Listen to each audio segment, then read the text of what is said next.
Hello, Vivid Life TV. It is Rob Cole. Today is the topic of pre-marriage, what it looks like, and how to respond as someone who is trying to be a husband or who currently is a husband. My first year anniversary since being married will be in May 11th. So I would just like to break down some things that will help those that are single, that are seeking to be married, and also help those that are currently just got married with what the Bible has and with the experiences that I went through. So to start things off, I'm going to start off by reading a verse in the Bible. Genesis chapter 2:18. The Lord God said, "It is not good for the man to be alone. I will make a helper suitable for him." And then 21 through 24 says, "So the Lord caused the man to fall into a deep sleep. And while he was sleeping, he took one of the man's ribs and then closed up the place with flesh. Then the Lord God made a woman from the rib he had taken out of the man, and he brought her to the man. The man said, 'This is now bone of my bones and flesh of my flesh. She shall be called woman, for she was taken out of man.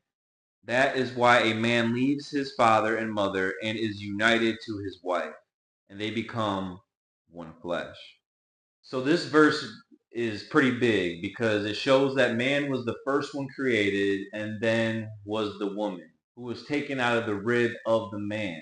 And it says a suitable helper, meaning that man needed help. And that is very important because God said it is not good for man to be alone.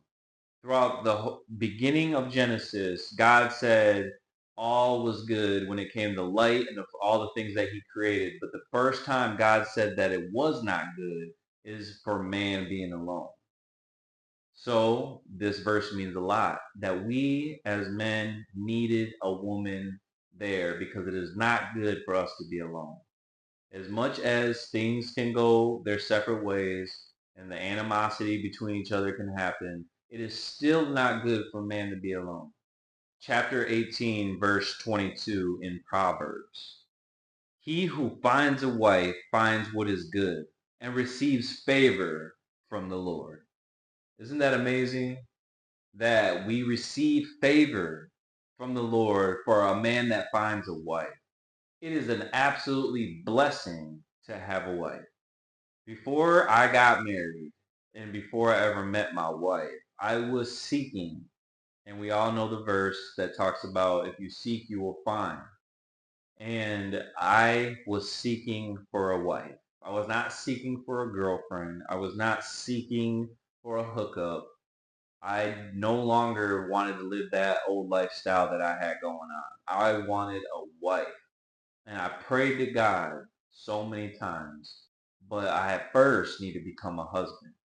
I have to have husband bound up in my mind, my spirit, and I have to represent myself as someone who wants to be married. And I wasn't taking anything less than that. Ephesians 5:25 through 31. Husbands, love your wives, just as Christ loved the church and gave himself up for her to make her holy, cleansing her by washing with water through the word, and to present her to himself as a radiant church, without stain or wrinkle or any other blemish, but holy and blameless. In the same way, husbands ought to love their wives as their own bodies. He who loves his wife loves himself. After all, no one ever hated their own body, but they feed and care for their body, just as Christ does the church. For we are members of his body.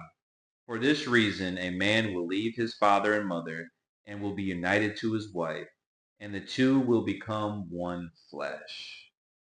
This verse is telling us that we must love our wives and be as in what Christ did for the church. He sacrificed and died for that church. Love will get you through anything you are going through.